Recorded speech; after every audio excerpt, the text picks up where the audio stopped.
சில இடங்கள் விபக்ஷேத்திரங்களிலே மட்டும் இருப்பதுன்னு இல்லை, ராஜதானியும் இருக்கும், தலைநகரங்கள் இருக்கும்.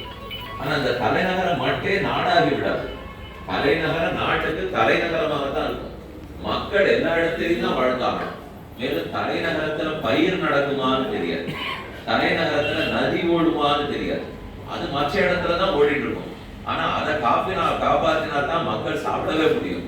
தலைநகரத்தில் இருக்கிற ராஜாவால மட்டும் மக்கள் சாப்பிட முடியாது.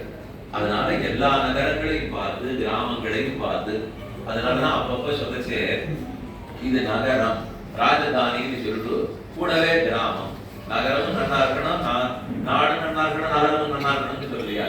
அதை போல் இதை நன்கு எடுத்துக்கொண்டு சுவாமி போதுவாரா இதற்கு முனைந்து இங்கு வந்து ஆண்டுதோறும் நடக்கணும் அப்படின்னு செஞ்சதே பெரிய விஷயம், நிஜமா போற்றத்தக்கது.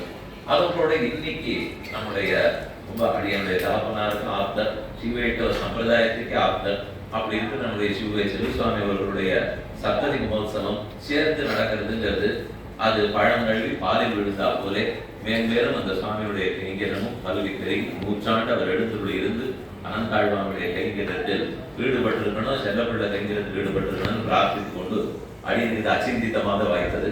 சுவாமியை சேவிச்சுட்டு போகணுங்கிறதுக்காகத்தான் வந்தேன். ஆனா எல்லாரையும் சேவிக்கக்கூடிய பாக்கியமும் அடியனுக்கு கிடைச்சது. க்ஷமிக்க பிரார்த்தித்து அமைகிறேன்.